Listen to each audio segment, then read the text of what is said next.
ஹாய்ங்க. இன்னைக்கு மார்னிங் நம்ம வீட்டில் பழைய சாதம் சைட் டிஷ் என்னன்னு வாங்க பார்க்கலாம். பழைய சாதம் கருவாடுங்க. எப்படி இருக்கு பாருங்க, நல்லா சூப்பராக இருக்குங்க. அப்புறம் முட்டைங்க.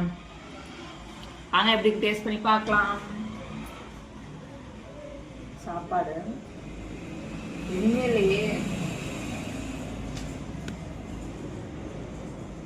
எடுத்துக்கோங்க.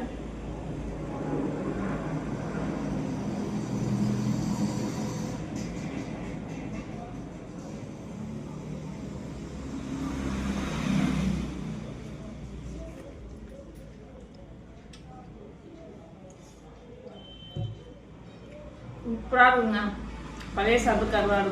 யாருக்கெல்லாம் பழைய சாதம் கருவாடு பிடிக்குமோ கமெண்ட் பண்ணுங்க, லைக் பண்ணுங்க. பாய்.